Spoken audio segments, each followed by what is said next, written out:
수술 이후에 고음에서 어느 음은 안 나오는 거예요. 그러니까 끝났나? 오만 생각이 나죠. 나는 다 드러내서 없어요. 갑상선이 지금. 수술하기 전에 조직 검사를 했더니 전부 다가 암이었던 거지.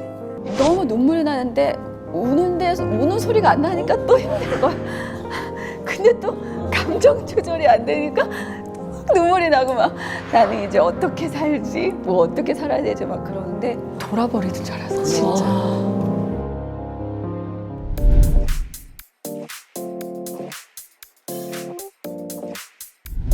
오늘은 갑상선암에 대해서 여쭤보려고 해요, 원장님. 갑상선암 같은 경우에는 네로라는 연예인들 있잖아요. 이문세, 엄정화, 변정수, 가수 허각, 박정수, 민지영 이런 연예인 분들도 굉장히 많이 걸리는 암인 것 같아요. 그래요? 그분들이 다 걸렸어요? 네, 모르셨죠, 원장님? 난 몰랐어. 이분들이 다 갑상선암 경험이 있으신데 혹시 갑상선암에 걸리는 사람들의 공통점이 있을까요? 실제로 이제 갑상선암에 걸리는 사람들의 특징은 굉장히 여러 가지가 있을 수 있는데 공통적으로 보면은 40대 이상의 여성분들이 많아요. 가족력이 있는 경우나 방사선 노출이 많은 경우. 방사선 노출.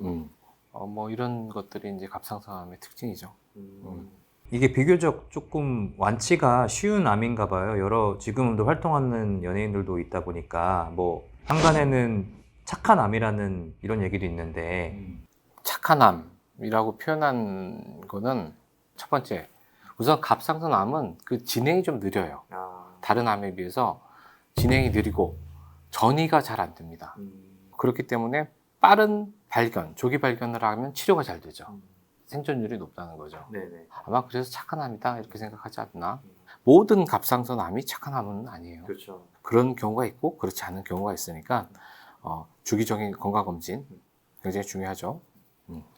혹시 갑상선암이나 갑상선 질병 관련해서 이상 신호가 있나요, 원장님? 갑상선이라는 건 우리 몸에 이제 호르몬을 주관하는 장기죠. 호르몬. 그래서 갑상선암이나 갑상선 질환과 관련된 이상 신호들은 이 목에 있기 때문에 이 갑상선이 부으면 어떻게 되겠어요? 여기 압박감이 느껴지죠. 네. 여기 갑상선이 부었어요. 부은 느낌. 목에 압박감이 느껴지면 목소리가 어떻게 되겠나요? 목소리도 좀 변하는 게. 네, 목소리도 또 변하고요. 갑상선은 뭐라고 그랬어요? 호르몬을 주관하는 우리 몸의 어떤 기관이라고 했잖아요. 네. 그래서 이제 심박동이나 이런 것들이 변화하고 호르몬이 분비가 증가하면 이제 체중이 증가가 되거나 감소가 될 수가 있습니다. 네. 뭐 이러한 것들이 어떤 갑상선 질환이 나타났을 때 발생할 수 있는 우리 몸의 변화로 볼 수 있죠. 또 체온도 영향을 줘요. 추웠다 더웠다. 네. 피로감. 100m 달리기를 계속하고 있는 듯한 느낌을 가져요. 이렇게 표현을 해요. 네. 100m 달리기를 막 하고 있어요. 그럼 어떤가요, 심장이? 엄청 힘든 체력 소모가 있죠. 날 것 같아요. 심장이 막 두근두근 네. 뛰죠. 네. 그러면 어떻게 땀이? 땀도 나고 같이. 그러면 그렇게 계속적으로 체력 소모가 되니까 몸은 어떨까요? 칼로리 소모가 네. 많으니까 체중은 네. 빠지고 피로하고 이러한 증상들이 같이 나타난다.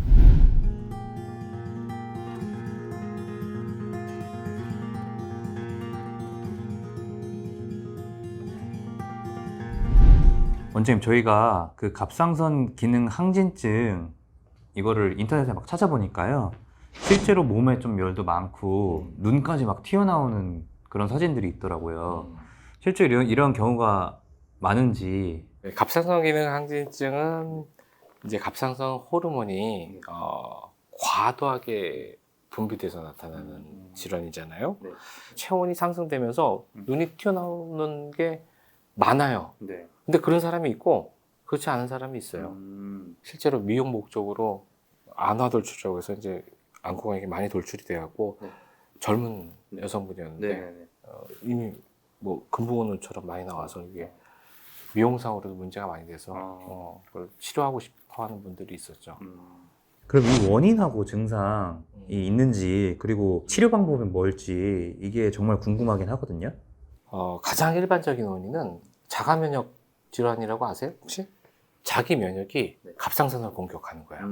맞아요. 네네. 갑상선을 공격해서 갑상선의 기능 항진을 일으키는 경우가 있어요. 이게 가장 일반적인 경우가 있어요. 뭐 또 스트레스나 뭐 임신 그리고 출산, 수술 같은 경우에도 발생할 수 있고 방사선 치료나 외부적 원인으로도 발생할 수 있어요. 그러면 이 음. 갑상선 기능 항진증의 증상은 따로 있을까요? 우선 호르몬이 많이 분비가 되니까 네. 심장 박동이 빨라질 수가 있어요. 심장 박동. 갑상선 호르몬의 과도한 분비로 인해 심장의 수축력이 증가하는 거죠. 네. 그러니까 맥박이 빨라지는 거예요. 심장 박동이 빨라지고 체중이 감소합니다. 네. 신진대사가 증가하기 때문에 칼로리 소모도 많고. 그렇죠. 네. 그래서 체중이 감소하는 거죠. 심장이 우리가 박동이 빨라지는 순간은 어떤 때인가요? 우리가 막 굉장히 막 심장이 두근두근 거리는 순간은 어떤 때야? 약간 불안하거나 그런 그렇죠. 건가요? 흥분과 불안이 아. 나타나죠. 네. 그래서 신경질적이고 자꾸 이제 쉽게 화를 내요. 잘 놀라고 우울 상태가 네.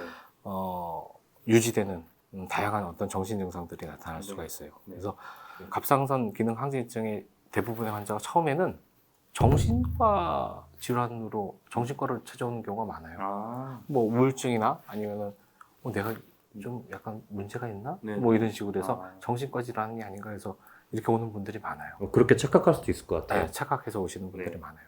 확실히 이게 뭐 어떤 특정 부위가 아픈 게 아니고 음. 호르몬 변화다 보니까 뭐 몸 전체적으로 변화가 이상이 생기는 것 같아요, 원장님. 그럼 우리가 증상을 알아봤는데 원장님, 이거를 또 치료하는 방법이 또 있을 것 같아요. 갑상선 기능 항진증을 치료하는 방법은 약을 먹는다고 했잖아요. 어떤 약을 먹겠어요? 호르몬을 조금 없앤다? 없애는 약, 그치? 네. 그걸 항갑상선제라고 해요. 네. 그 호르몬 분비를 억제하는 약을 먹는 거예요. 좋아지면 해피하죠. 네. 안 좋아지면 어떻게 해? 다른 치료가 좀 다른 치료를 한번 생각해 봐야죠. 네. 그때 생각해 볼 수 있는 게 방사선 요오드 치료라는 게 있어요. 항갑상선제를 복용해도 효과가 없는 분들이나 아니면 효과가 좀 있었는데 또 재발이 되는 사람이 있을 수 있잖아요. 이때 이제 이 방법을 사용하기도 해요. 이 방법까지 사용했는데 또 효과가 없어. 네. 이때는 이제 갑상선 자체를 떼어버리는 수가 있어요. 수술이에요. 갑상선 자체를 떼버리는 치료를 하죠. 그러면은 한의학 관점에서 또 갑상선을 어떻게 보는지, 어떻게 좀 치료하는지에 대한 내용이 있을까요? 그럼요. 한약에서는 이 갑상선 기능 항진증을 역류, 소갈이라는 범주로 파악하고 그 병태를 관찰을 하는데요. 네. 역류라는 게 덩어리라는 거예요. 덩어리. 여기 목에 이제 덩어리 같은 거. 네. 그래서 이제 갑상선 기능 항진증이 증상이 막 심장이 두근두근거리고 열이 오르고 네. 체온이 오르고 막 그런다고 했잖아요. 네. 심간 화열 증상이라고 그래요. 다 연결되어 있네요. 그럼요. 네. 그래서 치료법으로는 한약에서도 뭐 한약의 전통적인 치료법인 침, 약침, 뭐 한약 같은 거 사용하는데 우리가 항갑상선제를 사용했을 때 발생할 수 있는 어떤 부작용들이 그 중에 하나가 이제 소양감이거든요. 소양감이라는 게 뭐냐면은 네. 가려움증. 이것 때문에 못 먹는 분들 너무 많아요. 너무 가려워요. 뭐 그때 한약을 같이 복용해서 항갑상선제를 복용을 완료한 분도 계시고, 한약만 단독 복용해서 치료한 분도 계시고, 네. 이런 데이터들이 하나둘 쌓여나가고 있습니다. 네.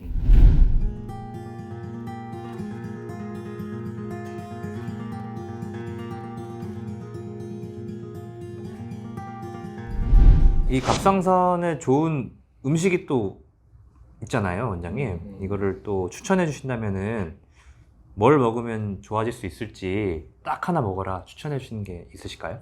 무엇보다도 사실은 해조류가 제일 좋아요. 해조류가. 해조류. 해조류에는 미네랄 네. 그리고 이제 요오드가 풍부한 음식들이 갑상선에 좋은데 네. 대표적인 거는 뭐 다시다, 네. 뭐 김, 톳 이런 해조류들 있지 않습니까? 이런 음식들이 미네랄과 뭐 요오드가 풍부한데 이게 갑상선에 가장 좋은 음식들이고 그 외에도 뭐 단백질이 풍부한 뭐 고기 같은 것도 좋고요.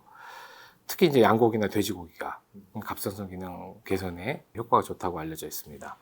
그 외에 뭐 아미노산이나 미네랄, 비타민이 풍부하게 들어있는 견과류들, 뭐 호두, 캐슈넛 같은 거, 캐슈넛. 뭐 이런 것들이 있죠. 마찬가지로 비타민, 미네랄 풍부한 것도 뭐 있겠어요? 채소. 시금치, 브로콜리, 양배추, 당근 이런 것들이 있겠네요. 저는 항상 말하지만 맛있는 음식을 먹어라. 그렇죠? 그러니까 균형 잡힌 식단을 먹는 게 더 중요하다. 해조류가 풍부하게 들어간 미역국을 해서 균형 잡힌 한식을 먹는 게 좋지 않겠냐 이렇게 생각합니다. 갑상선암에 걸리는 것보다 예방이 훨씬 더 중요하잖아요, 원장님. 그렇죠. 갑상선을 망가뜨리는 생활 습관에는 어떤 게 있는지 알고 싶거든요. 건강하지 않은 생활 습관. 네. 건강하지 않은 생활 습관 뭐가 있을까요? 자, 스트레스는 많은 게 좋겠어요? 적은 게 좋겠어요? 적은 게 좋겠어요. 그럼 반대는 뭐예요? 과도한 스트레스. 네. 잠은 충분히 자는 게 좋겠어요? 아니면 부족하게 자는 게 좋겠어요? 충분히 자는 게. 그럼요. 그럼 반대는 부족한 수면. 네. 카페인은 적절히 먹는 게 좋겠죠. 안 먹는 것도 좋고. 그럼 과도한 카페인 섭취. 알코올은? 알코올 많이 먹어요? 알코올 잘 먹지는 않습니다. 잘 먹진 않아요? 네네. 진짜로? 알코올은 과도한 알코올을 먹는 게 좋겠나요? 나쁘겠나요? 나쁘겠죠. 네네. 뭐 과도한 알코올 섭취 뭐 이런 거죠. 그리고 또 하나 이 갑상선이잖아요. 갑상선. 네네. 갑상선은 아까 말했듯이 이제 식생활도 좀 약간 관계가 있는 게 하나 있어요. 네네. 요오드 아까 말했는데 기억이 나나요? 네. 과도한 요오드 섭취는 안 좋아요. 갑상선 호르몬의 구성 성분이 요오드인데 부족하면은 갑상선 기능 이상을 유발할 수도 있는데 너무 과도하게 먹어도 기능 이상을 유발할 수가 있어요. 많이 먹어도 문제가 된다. 원장님께서 정말 많은 좋은 습관들을 설명해 주셨는데 이걸 솔직히 다 지키기가 쉽지는 않잖아요. 아니 잠 좀 잘 자고 커피 좀 줄이고 운동 좀 하면서 지금 사무실에서 커피 냄새가 술 좀 덜 먹고 많이 나거든요, 원장님. 다 맞는 말씀이시지만 우리가 이제 습관을 바꾸는 건 되게 어려우니까 진짜 중요한 습관 하나만 이거는 꼭 해야 된다 이런 게 있으시면은. 무엇보다도 네. 현대인들한테 가장 중요한 거는 수면입니다. 수면. 요즘 현대인들은 휴식의 중요성을 좀 잊은 것 같아요. 일보 전진을 위한 2보 후퇴라고 하잖아요. 네. 뭐가 내요 돼요? 잘못 말. 2보 전진을 위한 1보 후퇴죠. 뭐가 내? 아무튼 그냥 무조건 내, 무조건 동의를 하고 있어. 대나무가 크게 자라기, 길게, 높게 자라기 위해서는 그 마디가 있어야 된다고 합니다. 안 그러면 중간에 부러지잖아요. 네. 그죠? 그 마디가 휴식이에요. 내가 오랫동안 일을 하고 오랫동안 건강을 유지하기 위해서는 중간중간 쉬어줘야 됩니다. 반드시 쉬어줘야 되는데 다른 노력 없이 가장 효율적으로 쉴 수 있는 방법이 수면입니다. 암에 걸리는 분들, 네. 만성질환에 시달리는 분들, 갑상선 질환뿐만 아니라 여러 가지 다른 질환에 고생하시는 분들 공통적인 특징이 수면 시간의 부족입니다. 수면 시간을 충분히 확보하는 게 굉장히 중요합니다. 네. 비만 마찬가지로 수면 시간을 늘리면 해결이 됩니다. 왜 해결이 될까요? 스트레스가 좀 적어. 그 시간에 안 먹거든. 그런 이유가 있겠네요. 그럼요. 먹느니 자라고요. 깨 있으면 먹거든. 먹느니 자세요.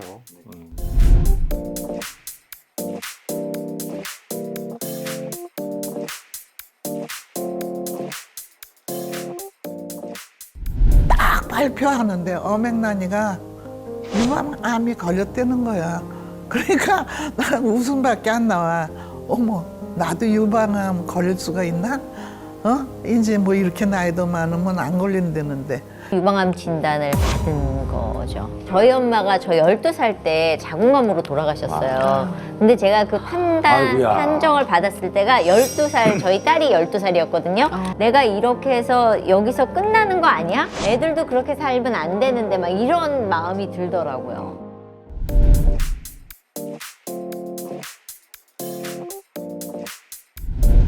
유방암도 뭐 안젤리나 졸리나 이경진 씨, 뭐 서정희 씨, 이성미 씨, 엄앵란 씨 이렇게 유명한 연예인 분들도 되게 많이 걸린 질병인 것 같아요. 혹시 유방암 걸리신 분 유방암 신호에는 뭐가 있을지 알려주시면 좋을 것 같아요. 일반적으로 새로운 어떤 덩어리나 종괴들이 만져지는 경우가 있죠. 네. 가슴에서 이제 불편감이 생기거나 유방 자체의 피부가 변하는 경우도 있어요. 그리고 이제 유방에서 이제 분비물이 나오는 경우도 있고, 유방의 크기가 변하는 경우도 있습니다. 그리고 이제 유방이 아파요. 뭐 여러 가지 증상들이 하나만 나타나는 경우도 있고 복합적으로 나타나는 경우가 있는데 이런 전조 증상들이 나타나면은 이제 유방암을 의심해 볼 수도 있는 경우죠. 그럼 우리가 그 항암 치료를 하다 보면은 부작용이 또 있잖아요. 어떤 부작용이 좀 있을까요? 시술이나 치료에는 약간의 부작용들이 따라올 수가 있습니다. 뭐 수술한 다음에는 수술 후에 그 상처에 출혈이나 감염이 있을 수가 있고요. 그리고 이제 그 통증이 있을 수가 있고 그 수술한 부위에 감각 이상이 있을 수가 있고요. 방사선 치료를 하게 되면은 그 부위나 아니면 그 부위를 포함한 여러 가지 다른 부위에 발진이나 가려움증 그리고 뭐 소화기 장애 이런 것들이 있을 수가 있고요. 항암제를 먹게 되면 어떨까요? 구토, 설사, 피로 그리고 이제 체중 감소나 면역 기능이 저하되는 이러한 후유증들이 있을 수가 있죠. 호르몬 치료를 하게 되면요, 감정 변화나 불면증 같은 게 올 수가 있어요. 그리고 이제 여성들 특히 이제 갱년기와 겹쳐서 골다공증 같은 어떤 부작용도 나타날 수가 있고요. 면역 항암요법을 하게 되면 나타나는 부작용 중에 가장 큰 것들은 피로나 발진, 열감 같은 거, 그리고 이제 드물게는 어떤 면역기 이상 같은 것들이 나타날 수가 있죠.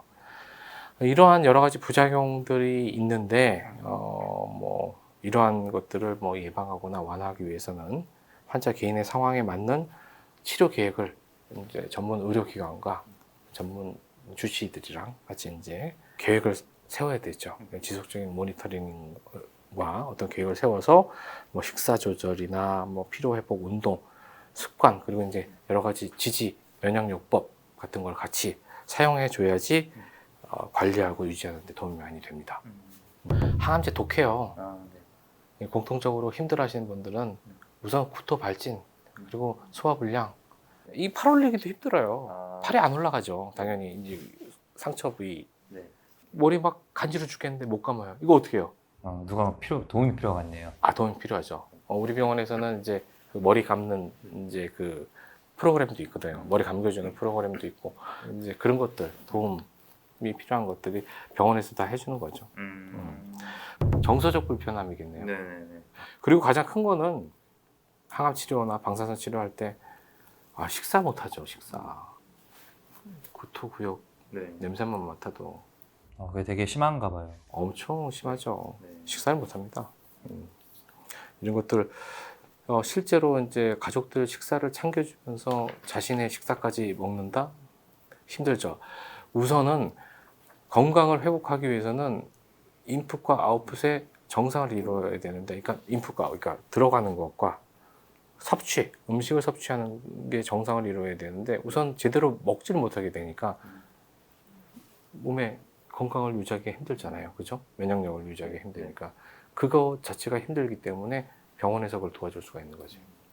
계속 악순환의 고리를 빠질 수 있는 거를 그쵸? 끊는 게 네. 중요하죠.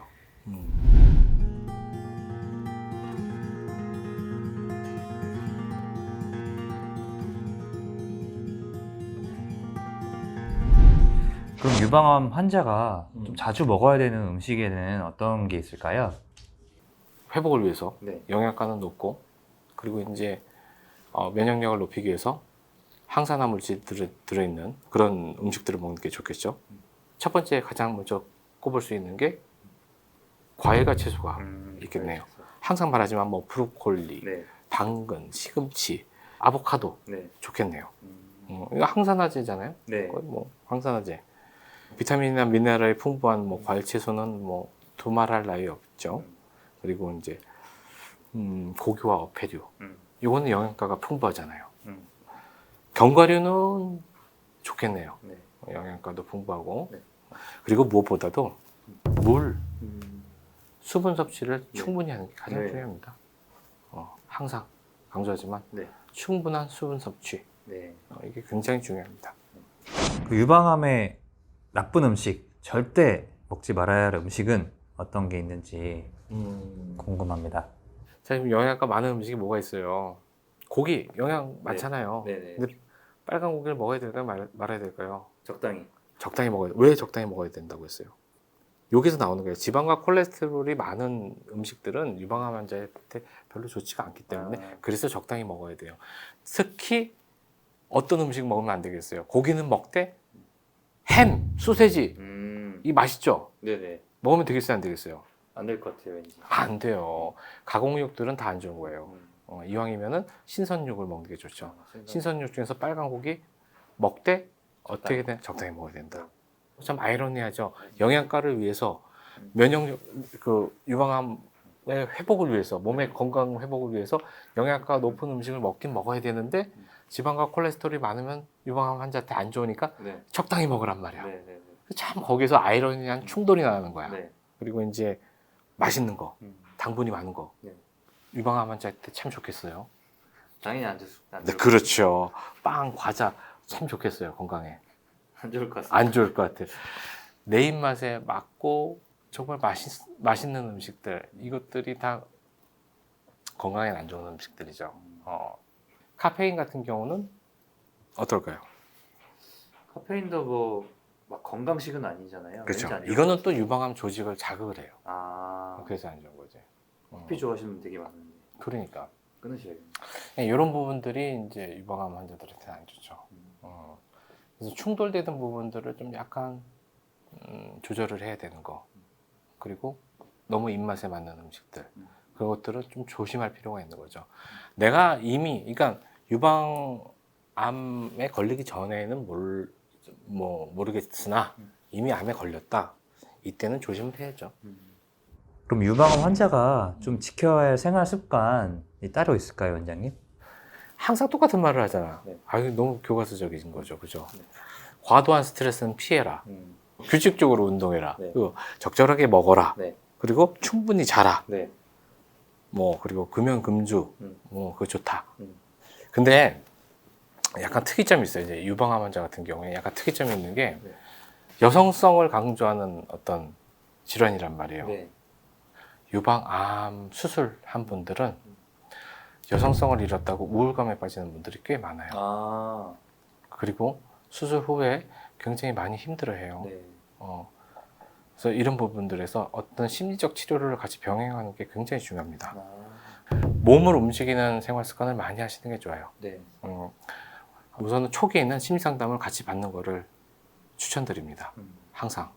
어떤 형태가 됐든 간에 신체적 손상이 정서적으로 영향을 미치는 분들이 많기 때문에 이런 부분들은 한번 체크해 볼 필요가 있어요. 그래서 심리상담을 같이 받고 그리고 그 이후에 신체적으로 많이 활동을 하게 되면 정서적 치유가 좀 빠르거든요. 아무래도 외적인 부분을 크게 차지하는 부위이다 보니까 상실감이 좀 크시고 스트레스도 되게 많이 받으실 것 같긴 합니다. 그래서 다른 어떠한 활동들보다도 네. 신체적 활동에 초점을 맞춰서 육체적 활동을 많이 하면 할수록 정서적 활동도 같이 따라옵니다. 보통은 네. 몸과 마음은 같이 연결되어 있거든요. 그래서 이제 육체적 활동을 더 활발하게 적극적으로 해주는 것을 적극 권장합니다.